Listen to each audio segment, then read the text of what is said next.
this really good for us. I mean, I'm happy that he continues to do this because Jamal is such a turn off to everyone. The more he does this, the more that I think people are turned off by Jamal, and I think he's out of control. Before I even respond to that, I think he's really out of control. Datuk Sri Najib cannot control him. No Omar cannot control him. It's very good for us, especially doing that. Of course, the whole thing is not correct, inaccurate. In fact, I can sue him for doing that if I want to, But I just got a lot of messages on the Facebook saying about how he didn't pay people salary and so on, so he doesn't have money, at least not his money, again.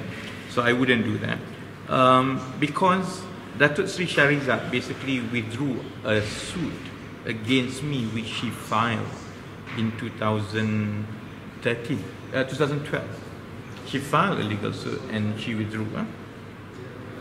The subject of the legal suit brought by her husband, Datuk Sri Saleh, was actually not about Wan Menerong or all the Singapore punya condo and so on. It's not at all about the car, it's not at all about the Lembu condo and so on.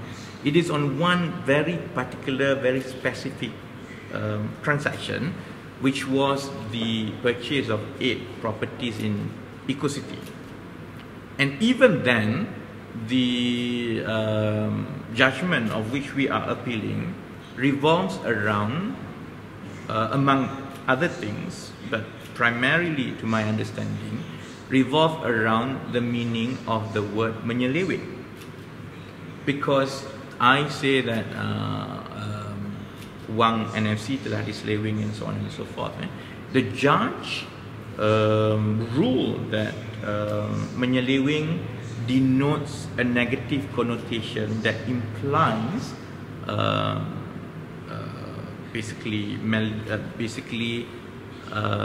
fraud, and he felt that as far as the transactions of the 8 properties were concerned, no fraud was proven. Of course, if you go and check Kamus Dewan, the word menyeleweng, seleweng, the first meaning of word seleweng is that putting something where it is not supposed to be, or redirecting something to something else. That was the meaning and the context of what I said in that statement. When I said that wang NFC telah diselewengkan, I meant that basically yang sepatutnya digunakan untuk lembu, tetapi telah digunakan untuk beli property and so on and so forth.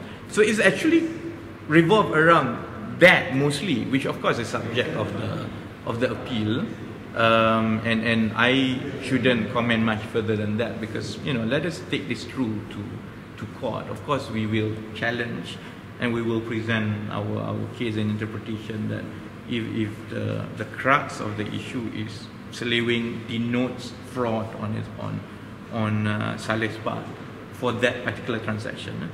So that means that up until today, nothing whatsoever shows that my revelations about NFC, by and large, how the money was used to buy Wan Menerong, to invest in Singapore, and to buy cars and lands, none of that were ever challenged by Datuk Sri Saleh and Shahrizat herself. I don't want to drag it any further because I think the whole world knows. And perhaps what people don't really understand is why the legal suit brought by Datuk Sri Saleh was allowed in High Court. Because not many people would have gone into the details to understand that it revolved around, seleweng, whether that's fraud or not, But beyond that, I think let Jamal does that. The more Jamal does that, I think the more people will give money to invoke out of hatred for Jamal, and it's good. If we have 3 Jamal, 4 Jamal, 5 Jamal, I mean, my 500,000 investment will be the best investment, because it's obviously Najib is going to lose. I think he's the biggest joke perhaps since the NFC cow in the condo thing lah. And the fact that this is Perhimpunan Agung UMNO and they cannot restrain him and discipline him is actually a sign of many problems that Najib will have to face in the future.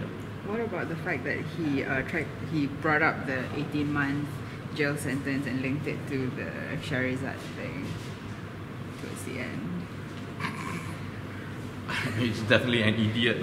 Like, the fact that he doesn't... I didn't even realize that. Did you see that? At the bottom? Yeah, he's quite an idiot.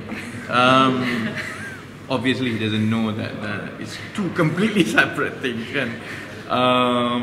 Yeah, I don't have to say any further. He's quite an idiot.